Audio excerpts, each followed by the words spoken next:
എല്ലാ പ്രിയപ്പെട്ടവരും കർത്താവായ യേശുക്രിസ്തു നാമത്തിൽ സ്നേഹാവന്ദനങ്ങളെ അറിയിക്കുന്നു. നമ്മുടെ ഉപവാസ പ്രാർത്ഥനയുടെ 2-ാം ദിനം രാത്രിയിൽ നമുക്ക് ഒരുമിച്ച് ആയിരിക്കാൻ ദൈവമായ കർത്താവ് നമ്മെ സഹായിക്കുന്ന വിധങ്ങൾക്കായി നന്ദിയോടെ ദൈവത്തെ സ്തുതിക്കുന്നു, സ്തോത്രം ചെയ്യുന്നു. ദൈവം നമ്മെ സഹായിക്കട്ടെ. ഇന്നലെ നമ്മുടെ കൈവശം ഒരു പേപ്പർ ലഭിക്കപ്പെട്ടു. ഈ പേപ്പർ ലഭിക്കാത്തതായിട്ട് ആരെങ്കിലും ഉണ്ടെങ്കിൽ ഇപ്പോൾ അത് കയ്യിൽ തരുന്നതായിരിക്കും. ഇതിൽ എഴുതാൻ പറഞ്ഞ കാര്യങ്ങളൊക്കെ അതൊരു ചെയ്തായിരുന്നു. എത്ര പേര് എഴുതി?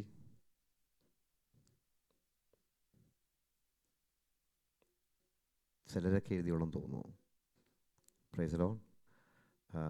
എഴുതാത്തവർ നാളെ എഴുതുക, ഇന്ന് പോയി എഴുതുക, പ്രാർത്ഥിക്കുക.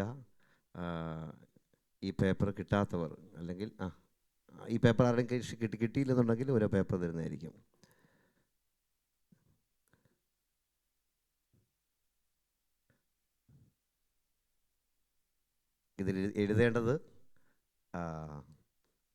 ഇതിലെഴുതേണ്ടത് അതിൻ്റെ ഫ്രണ്ട് സൈഡിൽ ഖത്തറിൽ താമസിക്കുന്ന നമുക്ക് ഏറ്റവും അടുത്ത് പരിചയമുള്ള വിശ്വാസിയല്ലാത്ത ഒരു വ്യക്തി വിശ്വാസ ജീവിതത്തിലേക്ക് കടന്നു വരണമെന്ന് നമ്മൾ ആഗ്രഹിക്കുന്ന, ഒന്നുകിൽ നമ്മുടെ ബന്ധുക്കളിൽ ആരെങ്കിലും ആകാം, അല്ലെങ്കിൽ നമ്മുടെ കൂടെ വർക്ക് ചെയ്യുന്നവരാകാം, അങ്ങനെ, അല്ലെങ്കിൽ നമ്മുടെ നെയ്ബേഴ്സ് ആകാം. അങ്ങനെ ഒരു മിനിമം ഒരു 5 പേരുടെ പേര് എഴുതുക.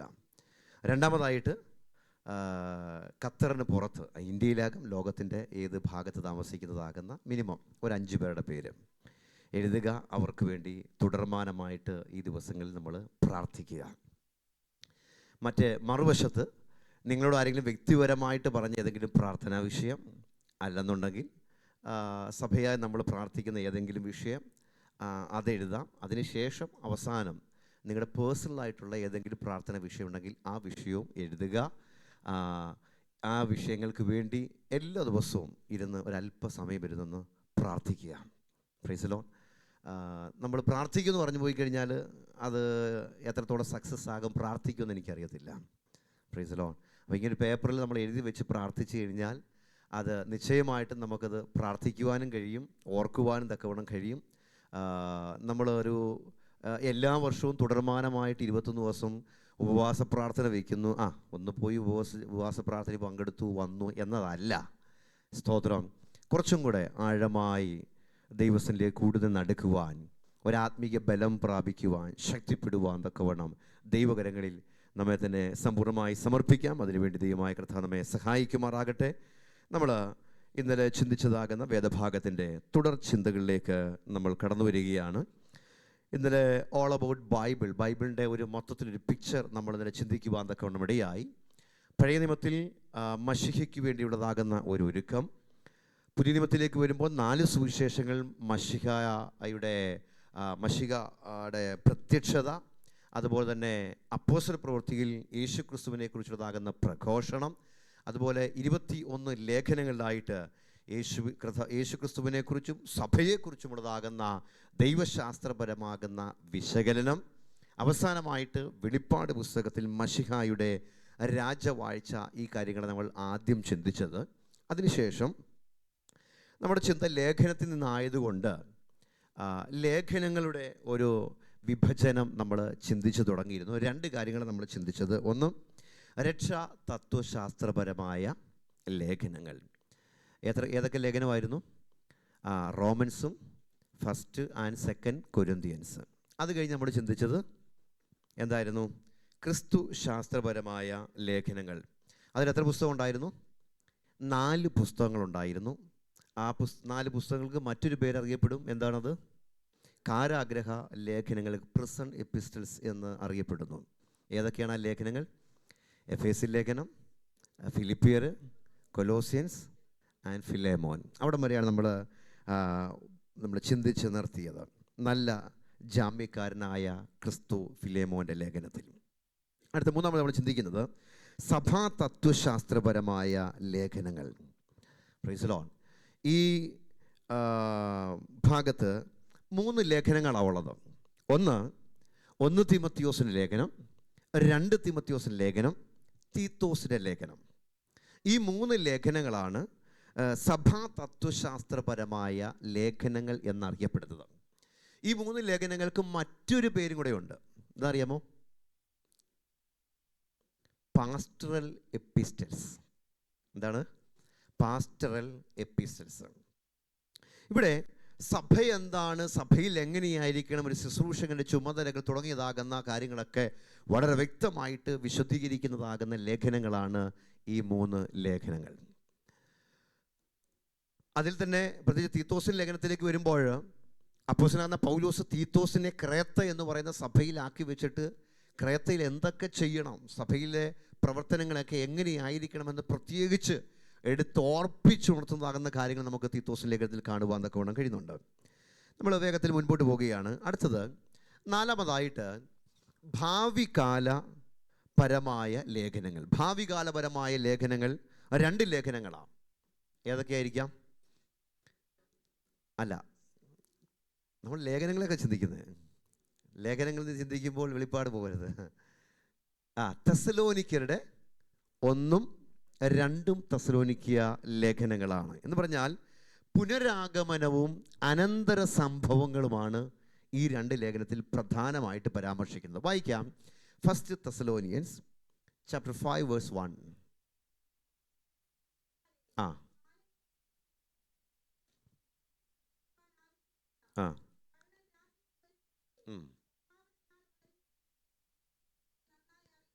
ഓക്കെ, ഇവിടെ പറയുന്നത് എന്താണ്? കാലങ്ങളെയും സമയത്തെയും കുറിച്ച് എഴുതി അറിയിപ്പാൻ ആവശ്യമില്ല. പിന്നെയോ കള്ളൻ രാത്രിയിൽ വരും പോലെ കർത്താവിൻ്റെ നാൾ വരുന്നു എന്ന് നിങ്ങൾ തന്നെ നന്നായി അറിയുന്നുവല്ലോ. അപ്പോൾ ഭാവിയിൽ സംഭവിക്കാൻ വേണ്ടി പോകുന്നത് എന്താണ്? പുനരാഗമനം, യേശു കർത്താവിൻ്റെ അടുത്ത് മടങ്ങി വരവ്, തുടർന്ന് നടക്കുന്ന സംഭവങ്ങളൊക്കെയാണ് അവിടെ രേഖപ്പെടുത്തിയിരിക്കുന്നത്. ഇനിയും 2 തെസ്സലോനിക്യ ലേഖനത്തിലേക്ക് വന്നേ. അതിന് 2-ന്റെ 1 വായിച്ചേ.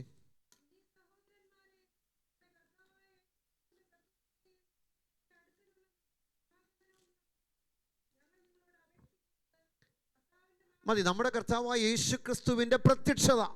അവിടെയും എന്താണ്? യേശു കർത്താവിൻ്റെ പ്രത്യക്ഷതയും അവൻ്റെ അടുക്കിലേക്കുള്ള നമ്മുടെ സമാഗമനവും സംബന്ധിച്ച് ഈ വാക്യത്തിൽ നിന്ന് ചില ദിവസങ്ങൾക്ക് മുൻപ് ഞാൻ സംസാരിച്ചിരുന്നു. ഓർക്കുന്നുണ്ടോ ആരെങ്കിലും? Praise Lord.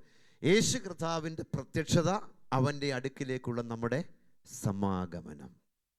ഇനി 1 തെസ്സലോനിക്കയിൽ വീണ്ടും വരുമ്പോൾ 1 തെസ്സലോനിക്കയിൽ നമ്മുടെ വീടോടെ 4-ാമത്തെ അധ്യായം 16-ാമത്തെ വാക്യം നമുക്ക് സുപരിചിതമായ വേദഭാഗമാണ്. എന്താണ്? കർത്താവ് താൻ പറഞ്ഞോ.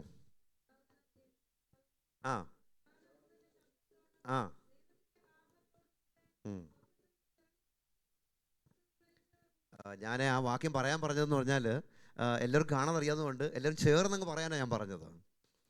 പറഞ്ഞു, ഒന്ന് ചേർന്ന് പറഞ്ഞു. കർത്താവ് താൻ ഗംഭീരനാദത്തോടും പ്രധാന തോന്നുന്ന ശബ്ദത്തോടും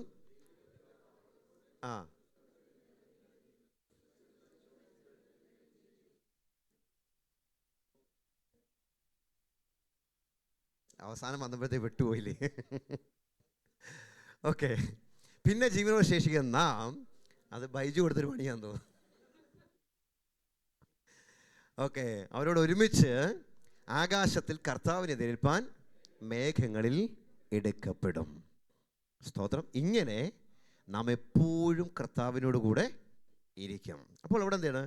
യേശു കർത്താവിൻ്റെ മടങ്ങി വരവ് സംഭവിക്കുമ്പോൾ കിടക്കുന്ന 2 കാര്യങ്ങൾ. Praise Lord. ഒന്ന്, ക്രിസ്തുവിൽ മരിച്ചവർ മുമ്പേ ഉയർക്കും. പിന്നെ ജീവനോടെ ശേഷിക്കുന്ന നാം എന്ന് പറയുമ്പോൾ ആരാ എഴുതിയത്? പൗലോസായത് എഴുതിയത് അല്ലേ? പൗലോസ് നാം എന്ന് പറയുമ്പോൾ പൗലോസിൻ്റെ ഒരു കാഴ്ചപ്പാടിൽ, പൗലോസിൻ്റെ ഒരു ആഗ്രഹം, ഒരു ചിന്തയിൽ താൻ ജീവിച്ചിരിക്കുന്ന കാലഘട്ടത്തിൽ തന്നെ ആര് വരുമെന്നാ? കർത്താവ് വരുമെന്നൊരു ചിന്താഗതി അവർക്ക് ഉണ്ടായിരുന്നു. പ്രത്യേകിച്ച് നമ്മൾ ഈ പുതിയ നിയമ പുസ്തകങ്ങളൊക്കെ എടുത്ത് നമ്മൾ ചിന്തിച്ച് കഴിഞ്ഞാൽ മനസ്സിലാക്കേണ്ട ഒരു കാര്യമുണ്ട്. യേശു കർത്താവ് സ്വർഗാരോഹണം ചെയ്ത് പോകുന്ന സന്ദർഭത്തിൽ, പോകുന്നതിന് മുൻപായിട്ട് ഇവർക്ക് കൊടുത്തതാക്കുന്ന വാഗ്ദത്തം, ഞാൻ പോയതുപോലെ മടങ്ങി വരുമെന്നാണ്. ഈ മടങ്ങി വരുമെന്ന് പറഞ്ഞത് എത്ര നാൾ നീണ്ടു നിൽക്കുമെന്ന് ഈ ശിഷ്യഗണങ്ങൾക്ക് ആർക്കും അറിയത്തില്ല. അങ്ങനെ ഇവരെല്ലാം ചിന്തിച്ചിരിക്കുന്നത് അധികം താമസിച്ച് പെട്ടെന്ന് വരുന്നതാകുന്നൊരു ചിന്താഗതിയായിരുന്നു. അപ്പോൾ കാലങ്ങൾ ഇങ്ങനെ നീണ്ടുപോകുകയാണ്. അത് വർഷങ്ങൾ അങ്ങോട്ട് നീങ്ങി തുടങ്ങിയപ്പോഴത്തേക്കും ക്രൈസ്തവ സഭ പീഠങ്ങളിൽ കൂടി കടന്നു പോകുന്നു. യേശുവിൻ ചെയ്തതാകുന്ന യേശുവിൻ്റെ ജീവിതത്തെക്കുറിച്ച്, യേശുവിൻ്റെ പ്രവൃത്തികളെക്കുറിച്ച്, അത്ഭുതങ്ങളെക്കുറിച്ച് ഒക്കെ അറിയാത്തതാകുന്ന മറ്റുള്ളവർക്ക് എങ്ങനെ ഇത് പകർന്നു കൊടുക്കുവാൻ തക്കോണം കഴിയും? Price the Lord. ഇത് വാമൊഴിയായിട്ട് മാത്രമേ ഉള്ളൂ, വരമൊഴിയായിട്ടുള്ള ഒന്നും അവരുടെ കൈവശം ഇല്ലാതിരുന്നപ്പോഴാണ് അവർ ഓരോ പുസ്തകങ്ങൾ എഴുതുവാൻ തക്കവണ്ണം ആരംഭിക്കുന്നത്. അങ്ങനെയാണ് ആദ്യം എഴുതപ്പെട്ട പുസ്തകം ഏതാ? സുവിശേഷങ്ങൾ ആദ്യം എഴുതിയതാ മർക്കോസിൻ്റെ സുവിശേഷമാണ് ആദ്യം എഴുതുവാൻ തക്കവണ്ണം ഇടയായത്. ഓക്കെ, അപ്പോൾ ഞാൻ ആ ഭാഗത്ത് വന്നപ്പോൾ അങ്ങനെ പെട്ടെന്ന് അങ്ങോട്ട് കയറിപ്പോയതേ ഉള്ളൂ. അപ്പോൾ ഭാവികാലപരമായ ലേഖനങ്ങളാണ് 1ഉം 2ഉം തെസ്സലോനിയൻസ്. അടുത്തത് 5-മത്തത് നിയമപരമായ ലേഖനങ്ങൾ. നിയമപരമായ ലേഖനം എന്ന് പറയുമ്പോൾ 2 പ്രധാന നിയമങ്ങൾ. ഒന്ന് ന്യായപ്രമാണം, 2 പുതിയ നിയമം. Price the Lord. ന്യായപ്രമാണം ആര് മുഖാന്തരം ലഭിക്കപ്പെട്ടു? മോശ മുഖാന്തരം. എവിടെ വെച്ച് ലഭിക്കപ്പെട്ടെ? സീനായ് മലയിൽ വെച്ച് ലഭിക്കപ്പെട്ടു. എന്നാൽ പുതിയ നിയമം ആര് മുഖാന്തരം ലഭിക്കപ്പെട്ടു? യേശു ക്രിസ്തു മുഖാന്തരം കാൽവറി മലയിൽ മുകളിൽ വെച്ച് നമുക്ക് ലഭിക്കപ്പെട്ടു. ഇല്ലേ?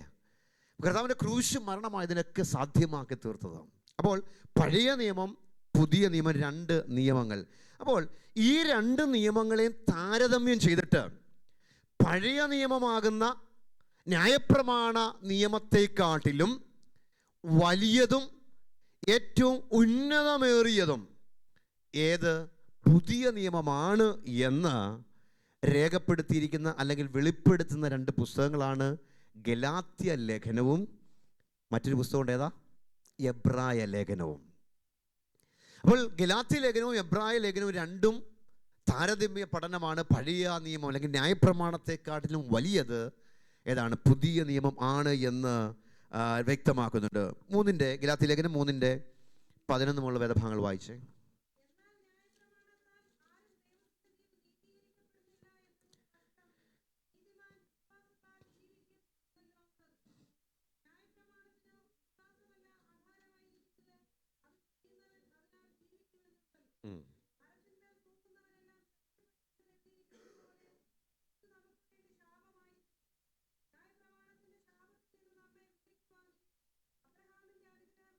മതി. ന്യായപ്രമാണത്താൽ ആരും ദൈവസന്നിധിയിൽ നീതീകരിക്കപ്പെടുന്നില്ല. ന്യായപ്രമാണത്തിൻ്റെ ശാപത്തിൽ നിന്ന് നമ്മെ വിലയ്ക്ക് വാങ്ങി. ഇനിയും അത് ആ പുസ്തകത്തിൻ്റെ 5-ാമത്തെ അധ്യായം 4 വാക്യങ്ങൾ വായിച്ചേ. 5-4 മുതൽ. ന്യായപ്രമാണത്താൽ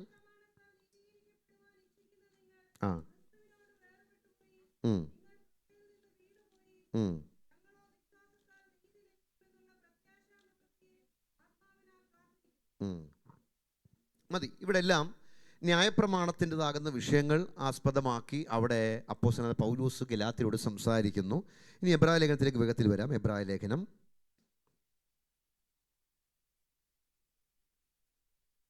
10-1 വാക്യം വായിച്ചേ. ന്യായപ്രമാണം വരുവാനുള്ള നന്മകളുടെ നിഴലാണ്. അപ്പോൾ ന്യായപ്രമാണം നിഴലായിരിക്കുമ്പോൾ പ്രൈസ് ദി ലോർഡ് പൊരുളായതൊന്ന് ഇവിടെ വന്നിരിക്കുന്നു. അതാണ് വ്യക്തമാക്കുന്നത്. വായിച്ചോ.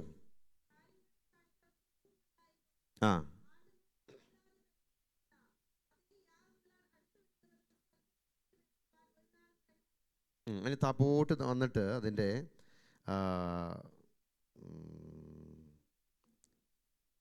9-ാമത്തെ വാക്യം വായിക്കാം. ഇതാ ഞാൻ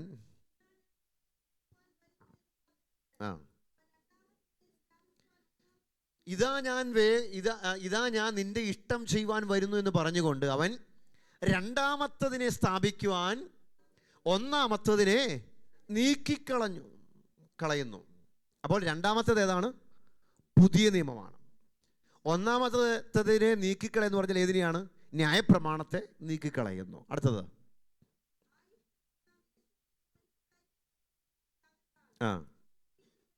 വിശുദ്ധീകരിക്കപ്പെട്ടിരിക്കുന്നു. അതെ.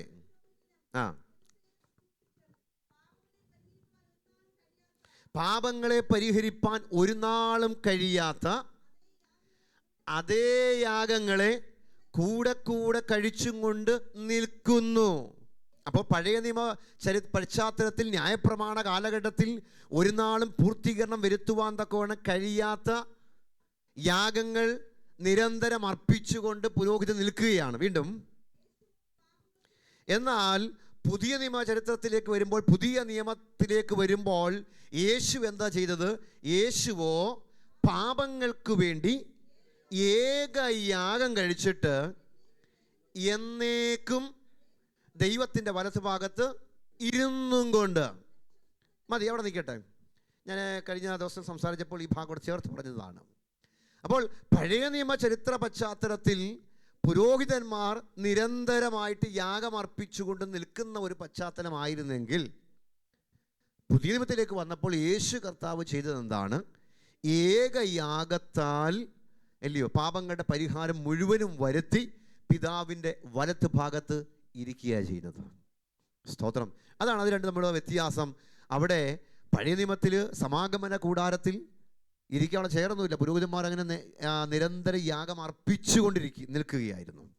എന്നാൽ കർത്താവ് എന്ത് ചെയ്ത് സകലതും പൂർത്തീകരിക്കുവാൻ തക്കവണ്ണമിടയായി. അതാണ് ക്രൂശിൽ കിടന്ന് കർത്താവിൻ്റെ 7 മൊഴികളിലെ അവസാനത്തെ മൊഴി എന്തായിരുന്നു? നിവൃത്തിയായി, അല്ലേ? നിവൃത്തിയായി എന്ന് പറഞ്ഞാൽ മനുഷ്യവർഗത്തിൻ്റെ പാപത്തിൻ്റെ പരിഹാരത്തിനു വേണ്ടി എന്താണോ ചെയ്യേണ്ടത് അത് സകലവും ഞാൻ ചെയ്തു തീർത്തിരിക്കുന്നു, നിവൃത്തിയാക്കിയിരിക്കുന്നു, നിവൃത്തിയായി എന്നാണ് അവിടെ പറയുവാൻ തക്കവണ്ണം ഇടയായത്. ഇനിയും അടുത്ത ഭാഗത്തിലേക്ക് പ്രവേശിക്കും. 6-ാമത്തെ ഭാഗം വിശ്വാസപരമായ ലേഖനങ്ങൾ. വിശ്വാസപരമായ ലേഖനങ്ങൾ 2 ലേഖനങ്ങളാണ്. ഒന്ന് യാക്കോബിൻ്റെ ലേഖനം, 2 യൂദയുടെ ലേഖനം. യാക്കോബിൻ്റെ ലേഖനത്തിൻ്റെ പ്രധാന പ്രതിപാദ്യ വിഷയം എന്നറിയാമോ? Faith in action. Faith in action. വിശ്വാസം എങ്ങനെയാണ്? പ്രവർത്തിയാലാണ്. അതുപോലെ യൂദയുടെ ലേഖനത്തിൽ 3-ാമത്തെ വാക്യം ഒന്ന് വായിച്ചേ.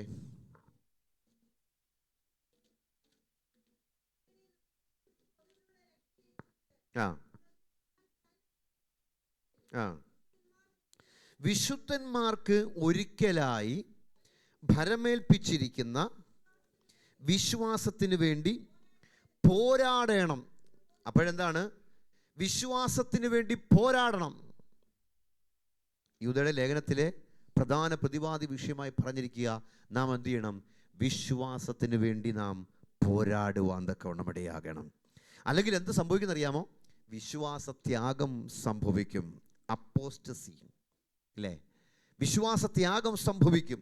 അപ്പോൾ വിശ്വാസത്യാഗം സംഭവിക്കാതിരിക്കുവാൻ തക്കവണ്ണം വിശ്വാസത്തിന് വേണ്ടി പോരാടണമെന്ന് ആര് പറയുന്നു?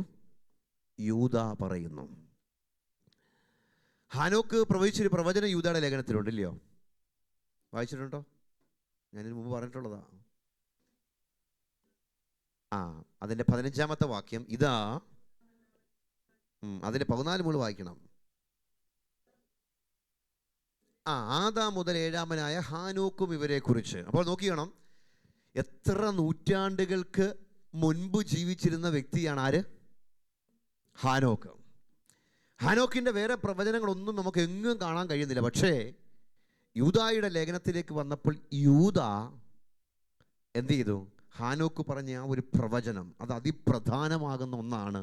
എന്താ എഴുതിയിരിക്കുന്നത്? ഇതാ കർത്താവ് എല്ലാവരും വിധിപ്പാനും അവർ അഭക്തിയോടെ ചെയ്ത ഭക്തിവിരുദ്ധമായ സകല പ്രവൃത്തികളും നിമിത്തം ഭക്തികെട്ട പാപികൾ തൻ്റെ നേരെ പറഞ്ഞ സകല നിഷ്ഠൂരങ്ങളും നിമിത്തവും ഭക്തികെട്ടവരെ ഒക്കെയും ബോധം വരുത്തുവാനും 1000 വിശുദ്ധന്മാരോടുകൂടെ വന്നിരിക്കുന്നു എന്ന് പ്രവചിച്ചു. അപ്പോൾ നോക്കിയേ, നൂറ്റാണ്ടുകൾക്ക് മുമ്പ് ജീവിച്ചിരുന്നതായ ഹാനോക്ക് എന്ന് പറയുന്നതാകുന്ന മനുഷ്യൻ പ്രവചിച്ച പ്രവചനം നൂറ്റാണ്ടുകൾക്ക് ശേഷം യൂദ എഴുതി. Praise Lord. യൂദ എഴുതുമ്പോഴും ആ പ്രവചനം നിവർത്തിക്കപ്പെട്ടിട്ടില്ല. Praise Lord. ആ പ്രവചനം ഇനിയും നിവർത്തിക്കാൻ വേണ്ടി പോകുന്നതേ ഉള്ളൂ. എന്നിട്ടും ഈ യൂത എഴുതിയിട്ട് ഇപ്പം നൂറ്റാണ്ടുകൾ കഴിഞ്ഞിരിക്കുന്നു. Praise the lord. നോക്കിക്കോണം. അപ്പോൾ എത്ര നൂറ്റാണ്ടുകൾക്ക് പഴക്കമുണ്ട് ആ പ്രവചനം എങ്കിലും ഇന്നും ആ പ്രവചനം നിവർത്തിക്കപ്പെട്ടിട്ടില്ല. ആ പ്രവചനത്തെ നിവർത്തിക്ക് വേണ്ടി ഇങ്ങനെ വെമ്പലോടെ കാത്തു നിൽക്കുകയാണ്. പ്രൈസ് എന്ന് പറഞ്ഞാൽ നമ്മുടെ വാഴ്ത്തപ്പെട്ടതാകുന്ന കർത്താവിൻ്റെ മടങ്ങിവരവ് സംബന്ധമായ ഒരു പ്രവചനമാണ് അന്ന് ഹാനോക്ക് പ്രവചിച്ചത്. സ്തോത്രം.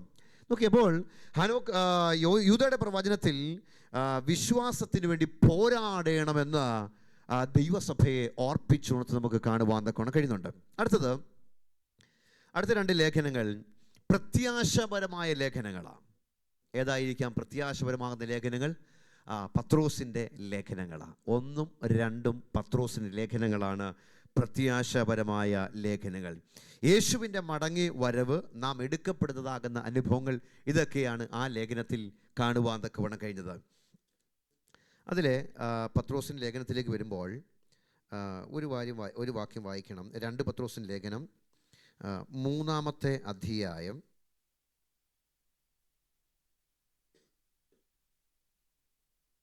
അതിൻ്റെ 7-ാമത്തെ വാക്യം വായിച്ചേ.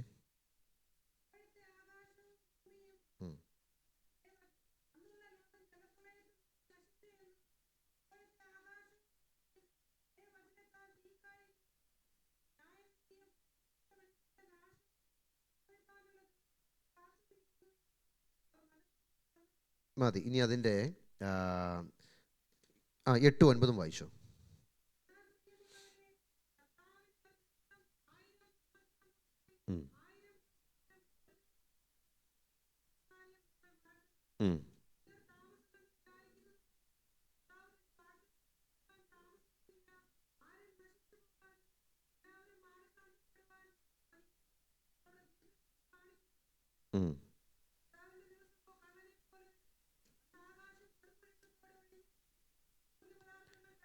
നോക്കിയ മനുഷ്യന് നമുക്ക് ഒരു പ്രത്യാശ നൽകുന്ന ഭാഗങ്ങളാണ് ഇവിടെ എഴുതിയിരിക്കുന്നത്. കർത്താവ് വരുവാൻ എന്ത് ചെയ്ത് താമസിക്കുന്നതിൻ്റെ കാരണം എഴുതിയിരിക്കുന്നത്. എന്താണ് കാരണം? എന്താ കാരണം? ആരും നശിച്ചു പോകാതെ എല്ലാവരും മാനസാന്തരപ്പെടുവാൻ അവൻ ഇച്ഛിച്ച് നിങ്ങളോട് ദീർഘക്ഷമ കാണിക്കുന്നതേ ഉള്ളൂ. Price the lord. അപ്പോൾ കർത്താവ് വരാൻ താമസിക്കുന്നതിൻ്റെ കാരണം എന്താണ്? ചിലരും കൂടെ, ഇല്ലയോ, ചിലരും കൂടെ ഒന്ന് മാനസാന്തരപ്പെട്ടെങ്കിൽ, ചിലരും കൂടെ ഒന്ന് കർത്താവിനെ അറിഞ്ഞെങ്കിൽ, ചിലരും കൂടെ ആ ലോകത്തിൻ്റെതാകുന്ന അനുഭവങ്ങളെ വിട്ട് ദൈവികമാകുന്ന അനുഭവങ്ങൾക്ക് വന്നെങ്കിൽ എന്ന ഒരു ചിന്തയിലാണ് ദൈവം താമസിക്കുന്നത് എന്നാണ് അപ്പോസ്തലനാകുന്ന പത്രോസ് തൻ്റെ ലേഖനത്തിൽ കൂടെ വ്യക്തമാക്കുവാൻ കൊണ്ടപടിയാകുന്നത്. അപ്പോൾ പ്രത്യാശ നൽകുന്നതാകുന്ന കർത്താവിൻ്റെ വരവ് ഉടനെ സംഭവിക്കാൻ വേണ്ടി പോകുന്നു. അതിനുവേണ്ടി നാം ഒരുക്കത്തോടെ കാത്തിരിക്കണമെന്നതാകുന്ന ഒരു ആഹ്വാനമാണ് നമുക്ക് ആ ലേഖനത്തിൽ കാണുവാൻ കൊണ്ടു കഴിയുന്നത്. അടുത്തത് 8-ാമത്തെ കാര്യം സ്നേഹപരമായ ലേഖനങ്ങളാണ്. ഏതായാലും സ്നേഹത്തിൻ്റെ അപ്പോസ്തലൻ അറിയപ്പെടുന്ന ആരാണ്? യോഹന്നാനാണ്. യോഹന്നാൻ്റെ 3 ലേഖനങ്ങളും, പ്രൈസ് ദി ലോർഡ്, ആ 3 ലേഖനങ്ങളും വളരെ വ്യക്തമായിട്ട് പരാമർശിക്കുന്നത് സ്നേഹത്തെ കുറിച്ച് തന്നെയാണ്. അതിൻ്റെ 1 യോഹന്നാൻ 4:9 വായിച്ചേ.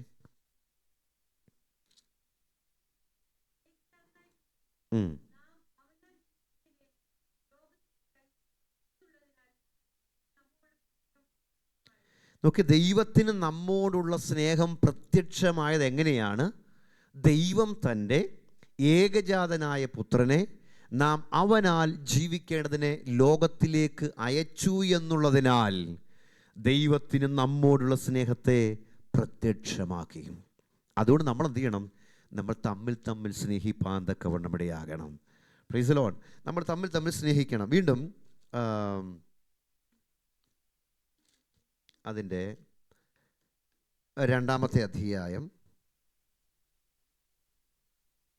15-16 വാക്യങ്ങൾ വായിച്ചേ.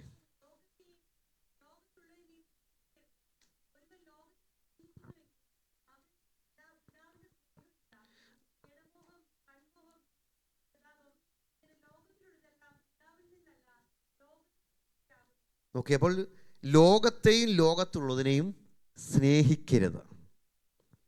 അങ്ങനെ സ്നേഹിച്ചാൽ ഒരുവൻ ലോകത്തെ സ്നേഹിക്കുന്നുവെങ്കിൽ അവനിൽ പിതാവിൻ്റെ സ്നേഹം ഇല്ല. ജഡമോഹം, കൺമോഹം, ജീവനത്തിൻ്റെ പ്രതാപം ഇങ്ങനെ ലോകത്തിലുള്ളതെല്ലാം പിതാവിൽ നിന്നല്ല, ലോകത്തിൽ നിന്നത്രേ ആകുന്നത്. അപ്പോൾ തമ്മിൽ തമ്മിൽ സ്നേഹിക്കുവാൻ, പ്രൈസ് ദി ലോർഡ്, ദൈവത്തെ സ്നേഹിക്കുവാൻ നമ്മെ ഓർമ്മപ്പെടുത്തുന്നതാകുന്ന ഒരു പുസ്തകമാണ് യോഹന്നാൻ്റെ ലേഖനങ്ങൾ. സ്തോത്രം. ലോകത്തെ സ്നേഹിക്കരുത്, ലോകത്തിനുള്ളതിനെ സ്നേഹിക്കരുത്, പിന്നെയോ സ്നേഹിക്കേണ്ടത് എന്തെന്ന് അവിടെ നമുക്ക് കാണുവാൻ തക്കോണം കഴിയുന്നുണ്ട്. അതുകൊണ്ട് നമ്മൾ പാടുന്നത് സ്നേഹത്തിലൂടെയെല്ലാം കാണുവാൻ. ആ വായിലൊന്ന് ചേർന്ന് പാടിയേ. സ്നേഹത്തിലൂടെയെല്ലാം കാണുവാൻ, ദൈവ സ്നേഹത്തിൽ തന്നെയെല്ലാം ചെയ്യുവാൻ. ഓ സ്നേഹത്തിലൂടെയെല്ലാം കാണുവാൻ, ദൈവ സ്നേഹത്തിൽ തന്നെയെല്ലാം ചെയ്യുവാൻ. എന്നിൽ നിൻ സ്വഭാവം പകരണമേ, ദിവ്യ സ്നേഹസാൽ എന്നെ നിറയ്ക്കണമേ. എന്നിൽ നിൻ സ്വഭാവം പകരണമേ, ദിവ്യ തേജസ്സാൽ എന്നെ നിറയ്ക്കണമേ. എല്ലാം അങ്ങേ മഹത്വത്തിനായി, എല്ലാം അങ്ങേ പുകഴ്ചയ്ക്കുമായി തീർന്നിടണമേ. പ്രിയനേ, തിരുനാമമുയർന്നിടട്ടെ, തീർന്നിടണമേ. പ്രിയനേ, തിരുനാമമുയർന്നിടട്ടെ. എല്ലാം അങ്ങേ മഹത്വത്തിനായി. ആത്മാവിൻ ശക്തിയോടെ ജീവിപ്പാൻ, ആത്മാ നൽവരങ്ങൾ നിത്യവും പ്രകാശിപ്പാൻ.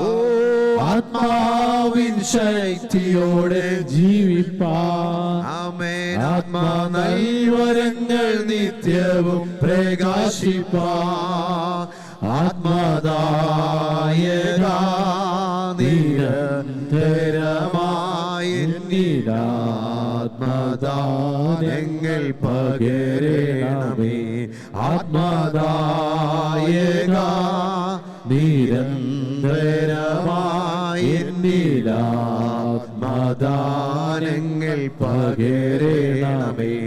എല്ലാം അങ്ങേ മഹത്വത്തിനായി, എല്ലാം അങ്ങേ പുകഴ്ചയ്ക്കുമായി തീർന്നിടണമേ.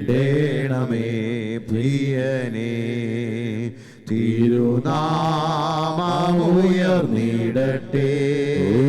തീർന്നിടണമേ. പ്രിയനേ, തിരുനാമമുയർന്നിടട്ടെ. എല്ലാം അങ്ങേ മഹത്വത്തിനായി. അപ്പോൾ സ്നേഹത്തിൽ കൂടെ നാം എല്ലാം കാണണം. Price the Lord. കർത്താവ് നമ്മെ സ്നേഹിച്ചത് കൊണ്ട്, ആ സ്നേഹം നമ്മൾ അനുഭവിക്കുന്നത് കൊണ്ട്, ഈ സ്നേഹം നമ്മൾ പങ്കിടണം. Price the Lord. ആ സ്നേഹം നമ്മൾ മറ്റുള്ളവരുമായിട്ട് പകർന്നു കൊടുക്കുവാൻ തക്കവണ്ണം ഇടയാക്കണം. അതാണ് യോഹന്നാൻ അപ്പോസ്തലൻ തൻ്റെ ലേഖനത്തിൽ കൂടെ തൻ്റെ വായനക്കാരെ ഓർപ്പിച്ചുണർത്തുന്നത്. ആ സ്നേഹത്തിൻ്റെ പ്രത്യേകത എങ്ങനത്തെ സ്നേഹമാണെന്നറിയാമോ? Agape love. Praise the lord. Unconditional love, sacrificial love, eternal love, unselfishness love, ഇങ്ങനെ പല വിധത്തിൽ നമുക്കതിനെ ചിന്തിക്കുവാൻ തക്കവണ്ണം കഴിയും. അപ്പോൾ അത്രമാത്രം വലിയ സ്നേഹമാണ് കർത്താവ് നമുക്ക് നൽകി തരുവാൻ തക്കവണ്ണം ഇടയായിത്തീർന്നത്.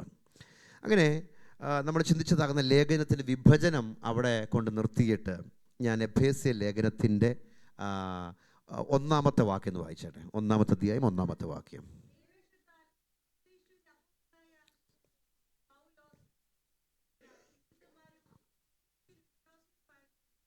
മതി, അവിടെ നിൽക്കട്ടെ. എഫേസ്യ ലേഖനം AD 60 എഴുതിയ ലേഖനമാണ്. പൗലോസ് അപ്പോസ്തലൻ റോമൻ കാരാഗൃഹത്തിൽ ആയിരിക്കുന്ന സന്ദർഭത്തിൽ എഴുതിയതാകുന്ന ലേഖനം കൂടിയാണ്. ഇതിനെ ന്യൂ ടെസ്റ്റ്മെൻറ്റിലെ യോശുവ എന്ന ഒരു ഓമന പേരിൽ കൂടെ അറിയപ്പെടുന്നുണ്ട്. പഴയ നിയമത്തിലൊരു യോശുവയുടെ പുസ്തകമുണ്ട്, അതുപോലെ തന്നെ ന്യൂ ടെസ്റ്റ്മെൻറ്റിലെ യോശുവ എന്ന ഒരു ഓമന പേരിൽ കൂടെ ഈ പുസ്തകം അറിയപ്പെടുന്നുണ്ട് എന്ന് പറയുന്നത് കാരണം, യോശുവയുടെ പുസ്തകത്തിൽ ഇസ്രായേൽ ഇൻ കനാൻ ഇല്ലയോ, ഇസ്രായേൽ മക്കൾ എവിടെയാ? കനാൻ നാട്ടിൽ എത്തിച്ചേരുന്ന അനുഭവമാണെങ്കിൽ, ഇതിൽ ഇസ്രായേൽ ഇൻ അല്ലെങ്കിൽ ന്യൂ ടെസ്റ്റ്മെൻറ്റ് ഇസ്രായേൽ പുതിയ നിയമസഭ എവിടെയാ? ക്രിസ്തുവിൽ എന്ന അനുഭവത്തിലാണ് അങ്ങനെ രോമന പേരിൽ അറിയപ്പെടുന്നത്. Praise Lord. പഴയ നിയമ യോശുവയുടെ പുസ്തകം ഇസ്രായേൽ എവിടെയാണ്? കനാൻ നാട്ടിൽ പ്രവേശിച്ച അനുഭവമാണെങ്കിൽ, പുതിയ നിയമ ഇസ്രായേലകം നമ്മൾ എവിടെയാണ്? ക്രിസ്തുവിലായിരിക്കുന്ന അനുഭവം. Praise Lord. അപ്പോൾ നമ്മളെപ്പോഴും ആ ഒരു ബോധ്യം ഉണ്ടായിരിക്കും, ഞാൻ ആരാ, എവിടെയാ ആയിരിക്കും? ഞാൻ ക്രിസ്തുവിലാണ് വസിക്കുന്നത്. Praise Lord. എഫേസ്യ ലേഖനത്തിൻ്റെ പല പ്രത്യേകതകൾ നമുക്ക് ഈ പുസ്തകത്തിൽ നമുക്ക് ചിന്തിക്കാം. വാക്യത്തിൻ്റെ വിഭജനത്തിലേക്ക് പ്രവേശിക്കുന്നതിന് മുൻപ് അതുകൂടെ നമുക്ക് ചിന്തിച്ചിട്ട് മുൻപോട്ട് പോകാം. ഒന്നാമത്തെ ഒരു പ്രത്യേകത, ലേഖനങ്ങളുടെ രാജ്ഞി എന്ന് അറിയപ്പെടുന്ന പുസ്തകമാണ് എഫേസ്യ ലേഖനം. The queen of the epistle. ലേഖനങ്ങളുടെ രാജ്ഞി എന്ന് ഈ പുസ്തകം അറിയപ്പെടുന്നുണ്ട്. അതിൻ്റെ കാരണം എഫേസ്യ ലേഖനത്തിൻ്റെ 5-ാമത്തെ അധ്യായത്തിലെ 26-27 വാക്യമാണ്. വായിച്ചേ വാക്യം.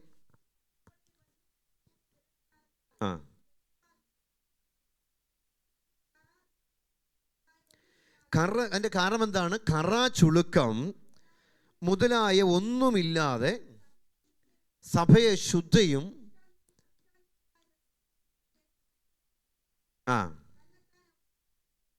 നോക്കിയേ.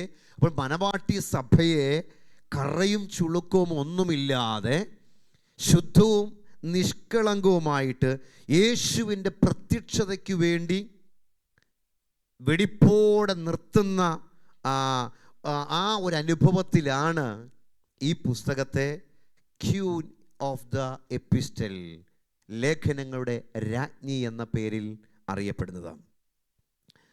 അപ്പോൾ ഇതിനെപ്പറ്റി തന്നെ അവിടെ ആ ലേഖനത്തിൽ തന്നെ മറ്റൊരു ഭാഗത്ത് പറയുന്നുണ്ട്. അതെന്തിനെ പറ്റിയാണ് പരാമർശിക്കുന്നത്? 5-32 വാക്യങ്ങൾ വായിച്ച്, ഈ മർമ്മം വലിയത്, ഞാൻ ക്രിസ്തുവിനെയും സഭയെയും ഉദ്ദേശിച്ചത്രേ പറയുന്നത്. അപ്പോൾ ദൈവസഭയെ അല്ലെങ്കിൽ മർമ്മമായിരുന്ന ആ സഭ, മറഞ്ഞിരിക്കുന്നത് ഒന്നായിരുന്നു, അത് മർമ്മം.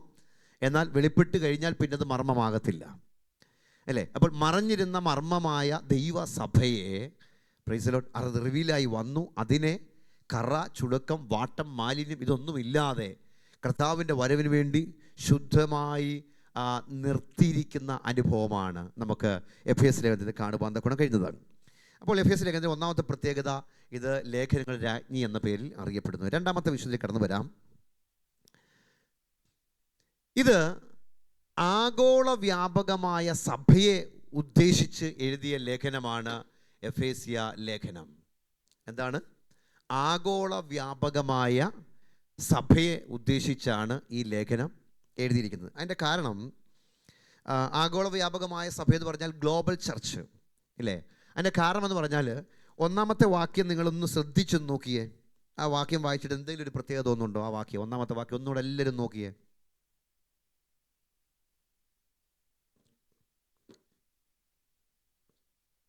എന്തായിരിക്കും ഒരു കാരണമെന്ന് പറയാമോ? എന്തോ? എല്ലാ സഭകൾക്കും ബാധകമാണെന്ന് പറയാനുള്ള കാരണം ചോദിച്ചേ. Yes, correct. അതിനകത്ത് കാരണം എത്രയേ ഉള്ളൂ, അവിടെ ഒരു ബ്രാക്കറ്റിൽ ആണ് ഏത് കൊടുത്തിരിക്കുന്നത്? എഫെസോസിൽ ഉള്ള എന്ന പേര് കൊടുത്തിരിക്കുന്നത്. എന്ന് പറഞ്ഞാൽ പൗലോസ് അപ്പോസ്തലൻ ലേഖനം എഴുതുമ്പോൾ ആ ഒരു പദപ്രയോഗം അതിൻ്റെ അകത്ത് ഇല്ലായിരുന്നു. Price the Lord. ഇതിന് അതുകൊണ്ട് തന്നെ ഇത് പിന്നീട് എഴുതി ചേർത്തതാണ്. എന്ത്? എഫെസോസിൽ ഉള്ള എന്നത് എഴുതി ചേർത്തതാണ്. ഇതിനെ ചാക്രിക ലേഖനം അല്ലെങ്കിൽ സർക്കുലർ ലെറ്റർ എന്ന പേരിലാണ് അറിയപ്പെടുന്നത്. ഞാൻ ഈ ഒരു ലെറ്റർ ഇപ്പോൾ നമുക്കറിയാം, QMBC ഒരു ലെറ്റർ വന്നു കഴിഞ്ഞാൽ അതിൻ്റെ കോപ്പികൾ ഒത്തിരി എടുക്കും. ഈ കോപ്പികൾ എന്ത് ചെയ്യും? DPIക്ക് പോകും, QPFന് പോകും, പിന്നെ ദോഹ AGക്ക് പോകും. അങ്ങനെ എല്ലാ സഭകളും, ഇതിന് അണ്ടറുള്ള എല്ലാ സഭകൾക്കും പോകും. എന്ന് പറയുന്നത് പോലെ തന്നെ ആ കാലഘട്ടത്തിലുണ്ടായിരുന്ന എല്ലാ സഭകൾക്കും വേണ്ടി അപ്പോസ്തലനായ പൗലോസ് എഴുതിയതാകുന്ന ഒരു കത്തായിരുന്നു ഈ എഫേസ്യ ലേഖനം. പിന്നീടാണ് എഫെസോസിലുള്ളതാണെന്ന് എഴുതി ചേർത്ത് അങ്ങനെ എഫേസ്യ ലേഖനം എന്ന പേരിൽ നമുക്ക് മനസ്സിലാക്കുവാൻ തക്കവണ്ണം കഴിയുന്നത്. അപ്പോൾ ആഗോള വ്യാപകമായ സഭ, പ്രൈസ് ലോർഡ്, ഇൻവിസിബിൾ ചർച്ച്. അവിടെ നമ്മൾ ചിന്തിക്കും മറ്റൊരു കാര്യം കൂടെ മനസ്സിലാക്കണം. കർത്താവിൻ്റെ വരവിൽ എടുക്കപ്പെടുമ്പോൾ സഭയുടെ ഒരു നാമധേയത്തിലല്ല ആരും എടുക്കപ്പെടുന്നത്. Praise Lord. സഭയുടെ പേരിനൊരു പ്രത്യേകത ഇല്ല. പിന്നീട് മനുഷ്യനുണ്ടാക്കിയതാണ്. കർത്താവ് പ്രത്യേകിച്ച് ഒരു സഭ എന്ന പേരിൽ പ്രത്യേകിച്ച് ഒന്നും സ്ഥാപിച്ചിട്ടില്ല. IPC ഇല്ല, AG ഇല്ല, ചർച്ചക്കോടും ഇല്ല, ശാരോനും ഇല്ല. ഇങ്ങനെ പറയുന്ന ഒറ്റ സഭയും ഇത് ഇല്ല. എല്ലാം കൂടെ ചേർത്ത് ഒറ്റ സഭയാണ്. Praise Lord. അതിൽ രക്ഷിക്കപ്പെട്ട് സ്നാനപ്പെട്ട് ദൈവകൃപയിൽ വിശുദ്ധിയോടെ, അല്ലേ, ദൈവത്തോടും മനുഷ്യനോടും മറ്റ മനസാക്ഷിയോടുകൂടെ കർത്താവിൻ്റെ കാഹളനാദത്തിൻ്റെ ശബ്ദം കേൾക്കുന്ന സന്ദർഭത്തിൽ വിശുദ്ധിയോടെ അവൻ്റെ വരവിന് വേണ്ടി കാത്തിരിക്കുന്ന ആ ഓരോ വ്യക്തികൾക്കും എന്ത് കേൾക്കാൻ കഴിയും? കാഹളനാദത്തിൻ്റെ ശബ്ദം കേൾക്കുവാൻ തക്കവണ്ണം കഴിയും. Praise Lord. അപ്പോൾ രണ്ടാമത്തെ ഭാഗം എന്ന് പറയുന്നത് ഇത് ആഗോള വ്യാപകമായ സഭയെ പരാമർശിക്കുന്ന ഒരു ലേഖനമാണ് ഈ ലേഖനം. മൂന്നാമത്,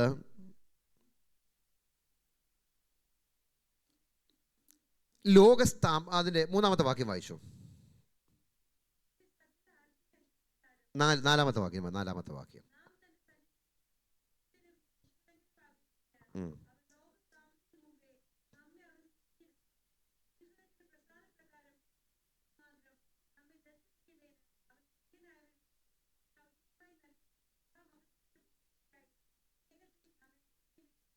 മതി, അവിടെ നിൽക്കട്ടെ. ഇവിടെ ഒരു പദപ്രയോഗം ശ്രദ്ധിച്ചോ. ലോകസ്ഥാപനത്തിന് മുൻപേ നമ്മെ സ്നേഹിച്ചു തിരഞ്ഞെടുത്തിരിക്കുന്നു എന്ന ഒരു പ്രയോഗം. ഇതാണ് മൂന്നാമത്തെ പ്രത്യേകത. അതിൽ ലോകസ്ഥാപനത്തിന് മുമ്പേ നമ്മെ അവന് തിരഞ്ഞെടുത്ത് എഴുതിയിരിക്കുന്നത്. എന്നാൽ ഓൾഡ് മാനുസ്ക്രിപ്റ്റിൽ എഴുതിയിരിക്കുന്നത് ഇങ്ങനെയാണ്: ദൈവം നമ്മെ ലോകസ്ഥാപനത്തിന് മുൻപേ സ്നേഹത്തോടെ തിരഞ്ഞെടുത്തിരുന്നതായിരിക്കുന്നത്. എങ്ങനെയാ? ഒരു പദം കൂടെ അവിടെ കൂടുതൽ ചേർത്തിട്ടുണ്ട്. എന്താണ്? സ്നേഹത്തോടെ തിരഞ്ഞെടുത്തിരിക്കുന്നു എന്നാണ്. Praise Lord. അപ്പോൾ ലോകസ്ഥാപനത്തിന് മുൻപേ ഈ ഭാഗം ചിന്തിക്കുമ്പോൾ നമ്മൾ മനസ്സിലാക്കണം, ആദിയിൽ എന്ന് പരാമർശിക്കുന്ന മോശ കണ്ട ആ ആദി, അല്ലേ? ഉൽപ്പത്തി പുസ്തകം 1-ാമത്തെ അധ്യായം 1-ാമത്തെ വാക്യം. ആദിയിൽ ദൈവം ആകാശവും ഭൂമിയും സൃഷ്ടിച്ചു. അപ്പോൾ മോശ കണ്ട ആ ആദിയിൽ ദൈവം എന്തു ചെയ്തു? ആകാശത്തെയും ഭൂമിയെയും സൃഷ്ടിക്കുക ചെയ്യുന്നത്. എന്നാൽ ആ ആദിക്കും പുറത്ത് നിന്ന്, അല്ലെങ്കിൽ അതിനു മുൻപേ ഉള്ള അനുഭവത്തിൽ ഉള്ള ഒരു കാഴ്ചപ്പാടാണ് പൗലോസിന് ലഭിക്കപ്പെട്ടത്. Praise Lord. പൗലോസിന് ലഭിക്കപ്പെട്ട കാഴ്ചപ്പാടെന്ന് പറഞ്ഞാൽ മോശ കണ്ട ആ ആദിയിൽ സൃഷ്ടിച്ചതാകുന്ന സൃഷ്ടിപ്പിനെയൊക്കെ മുൻപേ, അതാണ് പറഞ്ഞിരിക്കുന്നത്, ലോകസ്ഥാപനത്തിന് മുൻപേ അവൻ നമ്മെ സ്നേഹിച്ചു തിരഞ്ഞെടുത്തു. Praise Lord. അപ്പോൾ മോശയ്ക്ക് ലഭിക്കാത്തതിലും എത്രയോ വലിയൊരു വെളിപ്പാട് ആർക്ക് ലഭിക്കപ്പെട്ടത്? പൗലോസിനെ ലഭിപ്പാൻ തക്കവണ്ണം നമ്മുടെ ആയിത്തീർന്നത്. അപ്പോൾ ആദിയിൽ എല്ലാം സൃഷ്ടിക്കുന്ന ഒരു അനുഭവത്തെക്കാളിലും അപ്പുറമായിട്ട് ആ ആദി ഒന്നുമില്ലാതിരുന്ന ആ അനുഭവത്തിൽ അന്ന് ദൈവം നമ്മെ എന്ത് ചെയ്ത്? സ്നേഹിച്ചു എന്നാണ് എഫേസ്യ ലേഖനത്തിൽ കൂടെ അപ്പോസ്തലനായ പൗലോസ് ഇവിടെ വ്യക്തമാക്കുന്നത്. അപ്പോൾ ദൈവത്തിൻ്റെ പൂർവകാല നിത്യതയിലേ നമ്മൾ ഉണ്ടായിരുന്നു, ഇല്ലയോ? അന്നേ അവൻ നമ്മെ കണ്ടിരുന്നു, അന്നേ അവൻ നമ്മെ സ്നേഹിച്ചു. Price the Lord. ഇന്ന് നമ്മളിവിടെ ഓരോരുത്തരും ആയിരിക്കുന്നു, ഈ ലോകത്തിൽ ജീവിക്കുന്ന ഓരോ വ്യക്തികളും ഓരോ കാലഘട്ടത്തിൽ ജീവിക്കുന്ന ആളുകൾ എവിടെയൊക്കെ ആയിരിക്കണം, എന്നൊക്കെ ആയിരിക്കണം, ഇനി നാളുകൾ ആരൊക്കെ ജനിക്കുന്നു, ആരൊക്കെ ജീവിക്കുന്നു, ഏതനുഭവത്തിൽ കൂടി കടന്നു പോകുന്നു, ഇതൊക്കെ ആദിയിൽ ഇല്ലയോ ദൈവത്തിൻ്റെ അനാദി കാലത്തിലെ ദൈവത്തിൻ്റെ മുൻ നിർണയത്തിൽ എല്ലാവരും ഉണ്ടായിരുന്നു എന്ന് നമ്മൾ തിരിച്ചറിയണം. Price the Lord. ഈ ഭാഗം ചിന്തിക്കുമ്പോൾ ഒരു കാര്യം കൂടെ ചേർത്ത് നമ്മൾ ചിന്തിക്കാം. എഫെസോസിലേതാകുന്ന സഭയോട് ഒരു വെളിപ്പാട് പുസ്തകം ദൂത് കൊടുക്കുന്ന ഒരു കാര്യം കൂടിയുണ്ട്. ആ ദൂത് എന്തായിരുന്നു? 2-ാമത്തെ അധ്യായം 4-ാമത്തെ വാക്യം, നിന്റെ ആദ്യ സ്നേഹം വിട്ടുകളഞ്ഞു എന്നൊരു കുറവ് നിന്നെക്കുറിച്ച് പറവാനുണ്ട്. അപ്പം ദൈവം ആ സഭയോട് പറയുന്ന ഒരു ദൂത്, ഒരു മെസ്സേജ് എന്താണ്? ദൈവം നോക്കിയപ്പോൾ ആദ്യ സ്നേഹം എന്ത് ചെയ്ത് അവർ വിട്ടുകളഞ്ഞു. ആദ്യം ആരാ സ്നേഹിച്ചത്? ആദ്യം ആരാ സ്നേഹിച്ചേ? ദൈവമാ നമ്മെ സ്നേഹിച്ചത്, ഇല്ലേ? അതല്ലേ പറഞ്ഞത്. ഞാൻ പറഞ്ഞ ഓൾഡ് മാനുസ്ക്രിപ്റ്റിൽ ഈ വാക്യത്തിൽ സ്നേഹിച്ചു എന്ന പദപ്രയോഗം കൂടെ ചേർത്തെഴുതിയിരിക്കുന്നത്.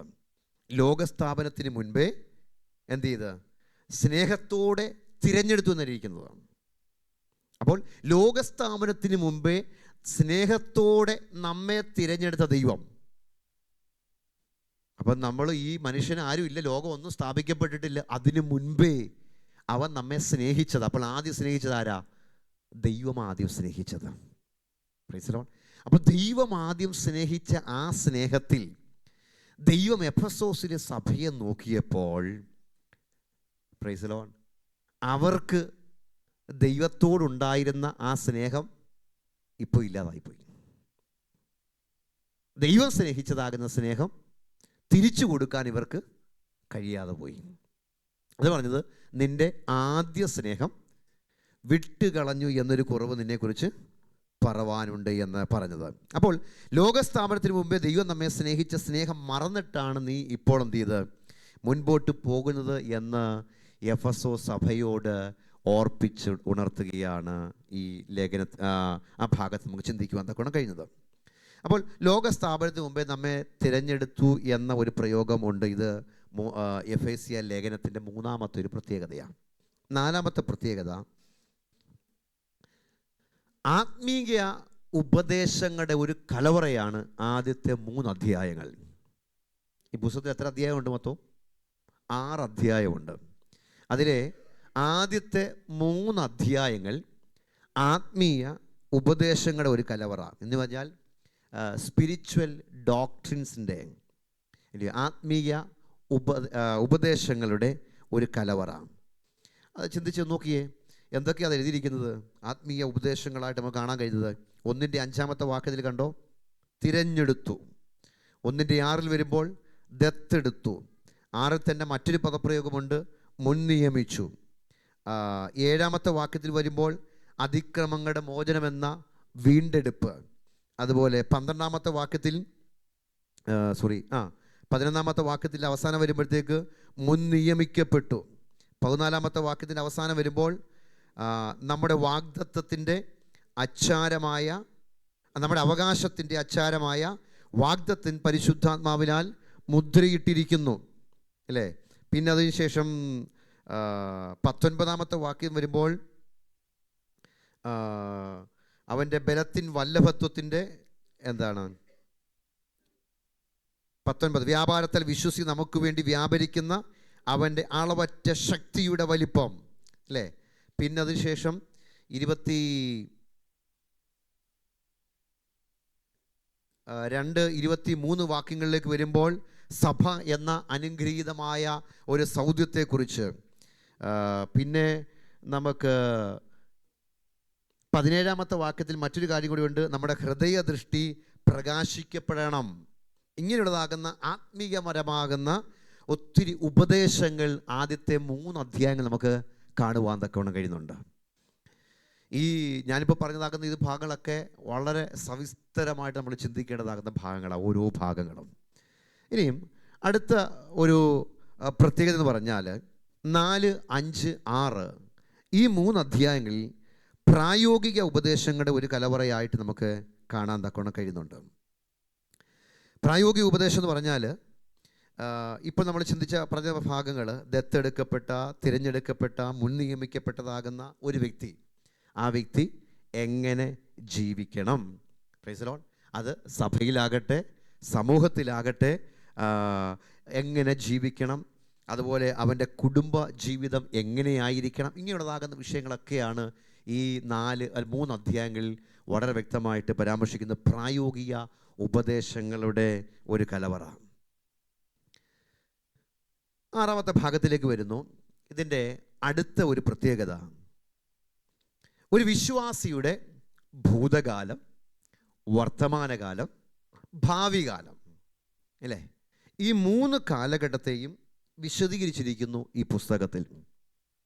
വായിക്കാം അതിൻ്റെ 2ാമത്തെ അധ്യായം, എഫേസ്യ ലേഖനം 2ന്റെ 1-ാമത്തെ വാക്യം. നോക്കിയേ, 2ാമത്തെ അധ്യായം നമ്മൾ വായിക്കുമ്പോൾ ഒരു വ്യക്തിയുടെ ഭൂതകാല ചരിത്രമാണ്. നമ്മൾ മുൻപ് എങ്ങനെയായിരുന്നു അവിടെ പറയുന്നത്, അതിക്രമങ്ങളാലും പാപങ്ങളാലും മരിച്ചവരായിരുന്ന നിങ്ങളെയും അവൻ ഉയർപ്പിച്ചു. അപ്പം നമ്മുടെ ഭൂതകാലം എങ്ങനെയായിരുന്നു? ദൈവത്തെ അറിയുന്നതിന് മുൻപുള്ളതാകുന്ന ആ കാലഘട്ടത്തെക്കുറിച്ചാണ് പറയുന്നത്. അതിക്രമങ്ങളിലും പാപങ്ങളിലും ജീവിച്ചതാകുന്ന ഒരു കാലഘട്ടമായിരുന്നു നമുക്കുണ്ടായിരുന്ന കാലഘട്ടമെന്ന് പറയുന്നത്. Price the Lord. അതിക്രമത്തിന് കൊടുത്തിരിക്കുന്ന ഗ്രീക്ക് പദമാണ് പരപ്റ്റാമോ എന്ന് പറഞ്ഞാൽ വഴിതെറ്റുക, അല്ലേ? ദൈവികമാകുന്ന വഴിയിലല്ലാതെ വഴിതെറ്റി ജീവിച്ചതാകുന്ന ഒരു കാലഘട്ടം. അതുപോലെ തന്നെ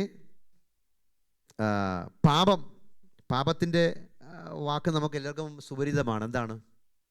ഹമാർഷ്യ, അല്ലേ? അപ്പോൾ വഴിതെറ്റിപ്പോകുക, ഹമാർഷ്യ, ഉന്നം തെറ്റിപ്പോകുക. അപ്പോൾ വഴിയും തെറ്റി, ഉന്നവും തെറ്റി, ദൈവികമാകുന്ന ബന്ധത്തിൽ നിന്ന് അകന്ന് ജീവിച്ചതാകുന്ന ഒരു ഭൂതകാല ചരിത്രമായിരുന്നു നമുക്കുണ്ടായിരുന്നെന്ന് ഈ ലേഖനത്തിൽ കൂടെ പൗലോസ് വ്യക്തമാക്കുന്നു. ഇനിയും അതിൻ്റെ 2ന്റെ 12-ാമത്തെ വാക്യം വായിച്ചേ. നോക്കി, അക്കാലത്ത് നിങ്ങൾ ക്രിസ്തുവിനെ കൂടാതെയുള്ളവരും. അപ്പോൾ നമ്മൾ യേശുവിനെ അറിയുന്നതിന് മുൻപുള്ളതാകുന്ന ഒരു കാലഘട്ടത്തെ പറ്റി പറയുകയാണ്. നമ്മൾ ആരായിരുന്നു? അവനെ കൂടാതെ ഉള്ളവരായിരുന്നു. Praise the lord. ഇസ്രായേൽ ആ ആ ആ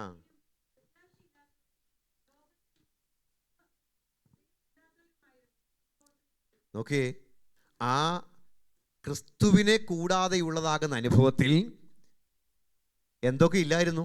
ഇസ്രായേൽ പൗലോട് സംബന്ധമില്ല, വാഗ്ദത്തത്തിൻ്റെ നിയമങ്ങൾക്ക് നമ്മൾ അന്യരാണ്, പിന്നെ പ്രത്യാശയില്ലാത്തവരാണ്, ലോകത്തിൽ ദൈവമില്ലാത്തവരും ആയിരുന്നു എന്ന് ഓർത്തുകൊള്ളുവീൻ. Price the lord. അപ്പോൾ ഇത് ആരോടാ പറയുന്നത്? ഈ ലേഖനം വായിക്കുന്ന ആളുകളോട് എല്ലാവരോടും, എന്ന് പറഞ്ഞാൽ ദൈവസഭയുടേതാകുന്ന ഓരോ വിശുദ്ധന്മാരോടും പറയുക, നിങ്ങൾ ഓർക്കണം. എന്ത് ഓർക്കണം? നിങ്ങളുടെ മുൻകാല ചരിത്രം എങ്ങനെയായിരുന്നു എന്ന്. Praise the Lord.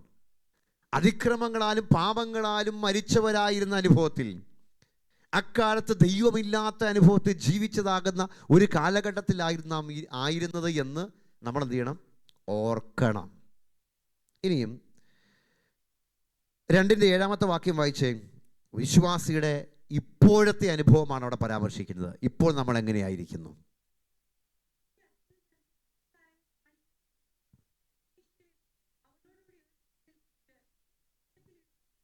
ഇപ്പോഴെങ്ങനെയാ? ക്രിസ്തു യേശുവിൽ അവനോടുകൂടെ ഉയർത്തെഴുന്നേൽപ്പിച്ച് സ്വർഗത്തിൽ ഇരുത്തുകയും ചെയ്തു. ഇപ്പം നമ്മൾ ഇവിടെ ഇരിക്കുന്നെങ്കിലും ആത്മീയമായിട്ട് നമ്മൾ എവിടെയാ?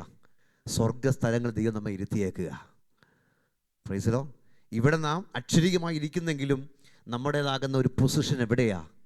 ക്രിസ്തുവിനോട് കൂടെ ഇരിക്കുന്ന ഒരു പൊസിഷനിലാണ് ദൈവം നമ്മെ കൊണ്ടെത്തിച്ചത്. സ്തോത്രം. അപ്പോൾ മുൻകാല അനുഭവത്തിൽ നിന്ന് ദൈവം നമ്മെ ഇപ്പോഴെവിടെ കൊണ്ടെത്തിച്ചു? Praise the Lord.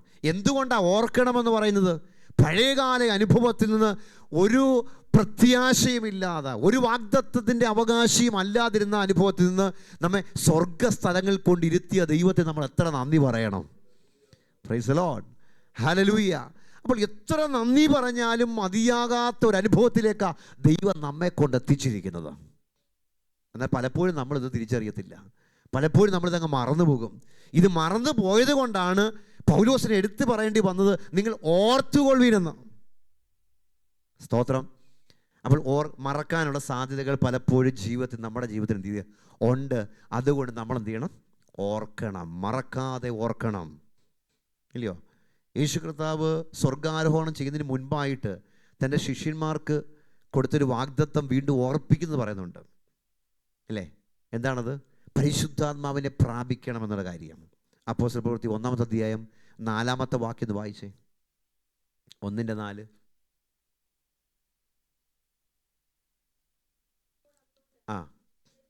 നിങ്ങൾ യെരൂശലേമിൽ നിന്ന് വാങ്ങിപ്പോകാതെ എന്നോട് കേട്ട പിതാവിൻ്റെ വാഗ്ദത്തത്തിനായിട്ട് കാത്തിരിക്കണം.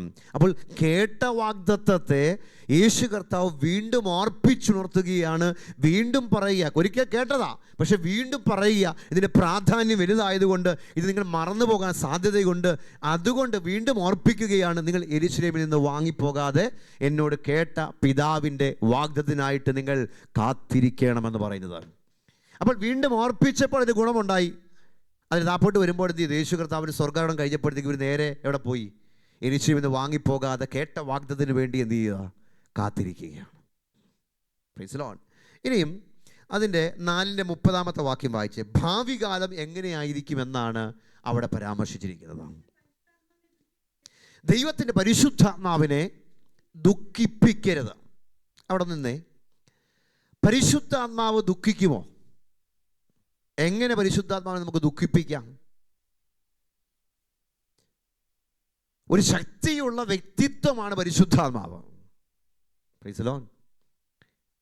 ദുഃഖിപ്പിക്കരുതെന്ന് ദൈവം പറയുന്നതാകുന്ന അതിപ്രധാനമാകുന്നൊരു വിഷയം ഇതാണ്: ദൈവത്തിൻ്റെ പരിശുദ്ധാത്മാവിനെ ദുഃഖിപ്പിക്കരുത്. അടുത്തത്, അവനാലല്ലോ മതി. അപ്പോൾ എന്തുകൊണ്ടാണ് പരിശുദ്ധാത്മാവിനെ ദുഃഖിപ്പിക്കരുതെന്ന് പറയുന്നത്? നമ്മെ വീണ്ടെടുപ്പ് നാളിനായിട്ട് മുദ്രയിട്ടിരിക്കുന്നത് ഈ പരിശുദ്ധാത്മാവിനാലാണ്. സ്തോത്രം. അപ്പം നമ്മുടെ ശരീരത്തിൻ്റെ വീണ്ടെടുപ്പ് ഇതുവരെ നടന്നിട്ടില്ല.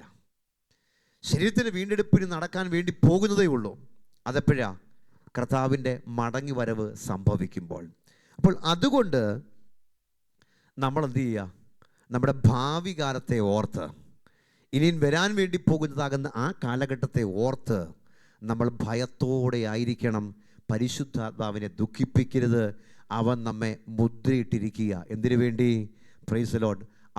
നമ്മുടെ നിത്യകാലത്തിൻ്റെ അനുഭവത്തിന് വേണ്ടി നമ്മെ ഒരുക്കുവാൻ തക്കവണ്ണം. Price the Lord.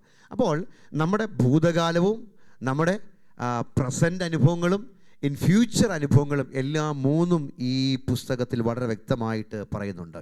അടുത്ത ഭാഗം എടുത്താൽ തീരത്തില്ല, എങ്കിലും ആ ഭാഗം എടുത്തിട്ട് ഇച്ചിരി പെട്ടെന്ന് വന്ന് നിങ്ങൾക്ക് തീർക്കാനായിരുന്നു. ഓക്കെ, അതാണ് ഞാൻ പറയാൻ വിടാം. 7-ാമത്തെ കാര്യം, ഉത്തമ കുടുംബജീവിതം, അതിൻ്റെ വ്യവസ്ഥിതികളാണ് 7-ാമത് ഈ എഫേസ്യ ലേഖനത്തിൻ്റെ ഒരു പ്രത്യേകത. ഉത്തമ കുടുംബജീവിതം എന്ന് പറഞ്ഞാൽ ഒരു നല്ല ഭർത്താവ് എങ്ങനെയാകാം, ഒരു നല്ല ഭാര്യ എങ്ങനെയാകാം, ഒരു നല്ല അപ്പൻ എങ്ങനെയാകാം, അമ്മ എങ്ങനെയാകാം, ഒരു നല്ല മക്കൾ എങ്ങനെയാകാം, ഒരു നല്ല ദാസൻ എങ്ങനെയാകാം, ഒരു നല്ല ദാസി എങ്ങനെയാകാം, ഒരു നല്ല യജമാൻ എങ്ങനെയാകാം. ഇതൊക്കെയാണ് ഇതിൻ്റെ അവസാന ഭാഗത്ത് നമുക്ക് കാണാൻ കഴിയുന്നത്. എന്ന് പറഞ്ഞാൽ അതിൻ്റെ എഫേസ്യ ലേഖനം 5-ാമത്തെ അധ്യായം അതിൻ്റെ 23 മുതൽ 6-ാമത്തെ അധ്യായം 9 വരെയുള്ള ഭേദഭാഗങ്ങളിലാണ് ഈ കാര്യം പരാമർശിച്ചിരിക്കുന്നത്. ഒരു ഉത്തമ കുടുംബജീവിതം, പ്രൈസ് ദി ലോർഡ്, അതിൻ്റെ വ്യവസ്ഥിതികൾ എങ്ങനെ ആയിരിക്കണമെന്ന് പറയുന്നതാണ്. ഓരോന്ന് ജസ്റ്റ് ഒന്ന് പെട്ടെന്ന് എടുത്ത് ഓടിച്ചെന്ന് നോക്കാം. 5:23-24 വായിച്ചേ. 22 മുതൽ വായിച്ചേ.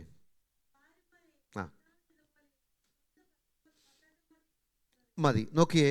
അപ്പോൾ ഒരു ഉത്തമ കുടുംബജീവിതത്തിന് ഭാര്യയോട് പറയുന്ന കാര്യം എന്താണ്?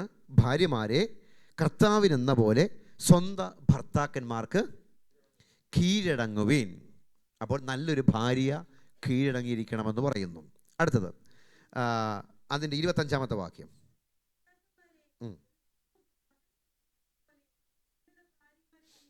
അപ്പോൾ എന്ത് ചെയ്ത് ഭർത്താക്കന്മാർ നല്ലൊരു ഭർത്താവാകണം, എന്ത് ചെയ്യണം? ഭാര്യ എന്ത് ചെയ്യണം? സ്നേഹിക്കണം എന്ന് ഓർപ്പിച്ചുണർത്തുന്നു. ഇനിയും എഫെസ്യ ലേഖനം 6-ന്റെ 1 വാക്യം വായിച്ചേ.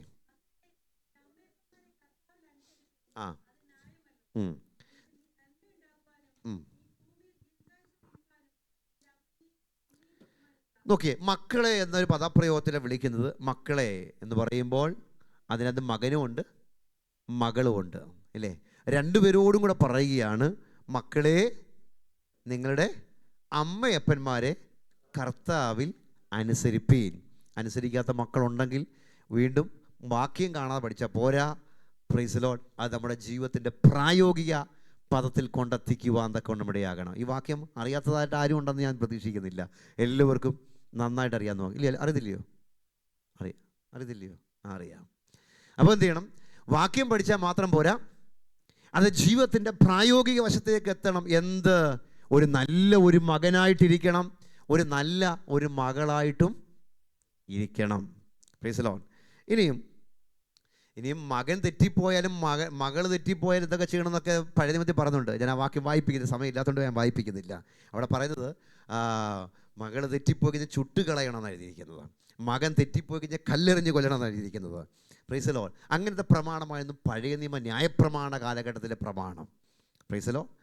ഇനിയും വരാം 4-ാമത്തെ വാക്യം വായിച്ച് 6-ന്റെ 4.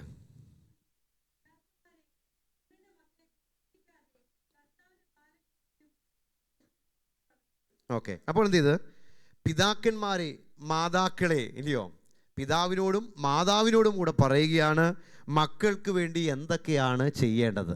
Price Lord. അവരെന്ത് ചെയ്ത് കോപിപ്പിക്കരുത്. അത് കേട്ടപ്പോൾ സന്തോഷമുണ്ടെന്നല്ലേ? കർത്താവിൻ്റെ ബാലശിക്ഷയിലും പഥ്യോപദേശത്തിലും പോറ്റി വളർത്തണം. അപ്പോൾ നല്ല ഒരപ്പനും നല്ല ഒരമ്മയും മക്കളെ ഈ നിലയിൽ എന്ത് ചെയ്യണം? വളർത്തുവാൻ തക്കവണ്ണം ഇടയാകണം. ഇനിയും അതിൻ്റെ 5-ാമത്തെ വാക്യം വായിച്ചേ.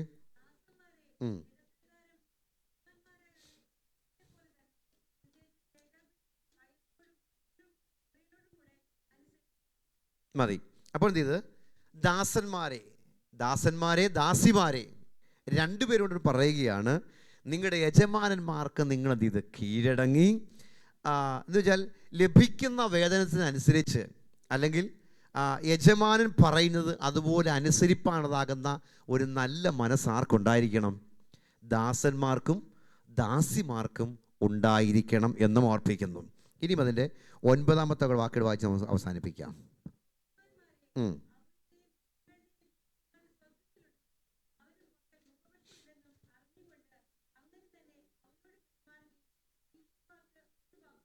നോക്കിയേ, അപ്പോൾ യജമാനത്തിമാരെ രണ്ടുപേരോടുമായിട്ട് പറയുകയാണ്, നിങ്ങൾ ഇപ്പോൾ ഇവിടെ യജമാനനായിരിക്കുമ്പോൾ നിങ്ങളുടെ ദാസീദാസന്മാരോട് ചെയ്യുന്നതാകുന്ന പ്രവൃത്തികൾ, പ്രൈസ് ദി ലോർഡ്, അതെന്തിൻ്റെ അടിസ്ഥാനത്തിലായിരിക്കണം? നിങ്ങൾക്ക് മുകളിലൊരു യജമാനൻ സ്വർഗത്തിലുണ്ടെന്നറിയണം. Price the Lord. നമ്മൾ ഈ ഭൂമിയിൽ ഒരു യജമാനായിട്ടിരിക്കുമ്പോൾ മനസ്സിലാക്കിക്കോണം, നമുക്ക് സ്വർഗത്തിലൊരു യജമാനനുണ്ട്. ആ യജമാനൻ നമ്മോടുള്ള ബന്ധത്തിൽ എങ്ങനെയാണ് ആയിരിക്കുന്നത്, അതനുസരിച്ച് വേണം നമ്മുടെ നമ്മുടെ അടുത്തുള്ളതാകുന്ന ദാസീദാസന്മാരോട് നമ്മൾ പെരുമാറുവാൻ തക്കവണ്ണം. Price the lord. അപ്പോൾ ആരും ഒന്നിൻ്റെ മുകളിലല്ല, സകലത്തിനും മുകളിൽ വസിക്കുന്ന ഒരു ദൈവമുണ്ടെന്നൊരു ഒരു ഓർമ്മപ്പെടുത്തലാണ് അവിടെ നടത്തുവാൻ തക്കവണ്ണം ഇടയാകുന്നത്. Price the Lord. അങ്ങനെയെങ്കിൽ ഒരു ഉത്തമ കുടുംബജീവിതം നയിക്കുവാൻ തക്കവണ്ണം കഴിയും എന്നും കൂടെ നമുക്ക് ഈ ലേഖനത്തിൻ്റെ പ്രത്യേകതയെ കാണുവാൻ തക്കവണ്ണം കഴിയുന്നുണ്ട്. നമ്മുടെ കണ്ണുകടയ്ക്കാം, നമുക്ക് ദിവസത്തിൽ പ്രാർത്ഥിക്കാമല്ലോ. ഹല്ലേലൂയ. കേൾക്കപ്പെട്ട വചനത്തിൻ്റെ മുൻപാകെ നമ്മെ സമ്പൂർണ്ണമായി സമർപ്പിക്കാമല്ലോ. Praise the lord. Hallelujah, hallelujah. എഫേസ്യ ലേഖനത്തിൻ്റെ പ്രത്യേകതകൾ, ഓരോ അനുഭവങ്ങൾ നമ്മൾ ചിന്തിക്കുവാൻ തക്കവണ്ണം ഇടയായി തീർന്നല്ലോ. അത് നമ്മുടെ ജീവിതത്തിന് കാരണമായി തീരുവാൻ തക്കവണ്ണം വചനത്തെ ഹൃദയത്തിൽ സംഗ്രഹിക്കുന്നവരായിട്ട്, ദൈവവചനത്തിൽ കൂടുതൽ ഉറയ്ക്കുവാൻ, ആഴമായി അതിൽ നിലനിൽക്കുന്നവരായി തീരുവാൻ സ്വർഗ്ഗത്തെ ദൈവം നമ്മെ സഹായിക്കുന്നതിന് വേണ്ടി നമുക്ക് ദിവസം പ്രാർത്ഥിക്കാമല്ലോ. സ്തോത്രം, സ്തോത്രം, സ്തോത്രം. അടുത്ത ദിവസം വീണ്ടും മടങ്ങി വന്ന് ഒരുമിച്ച് ദിവസത്തിലായിരിക്കാൻ തക്കവണ്ണം ദൈവവചനത്തിൻ്റെ മുൻപാകെ സമ്പൂർണ്ണമായി സമർപ്പണത്തോടെ ആയിരിക്കുവാൻ നമ്മെ ദൈവം സമർപ്പിച്ച് പ്രാർത്ഥിക്കാമല്ലോ. നമ്മുടെ മടക്ക യാത്രയിലും ദൈവത്തിൻ്റെ കൃപയും സാന്നിധ്യം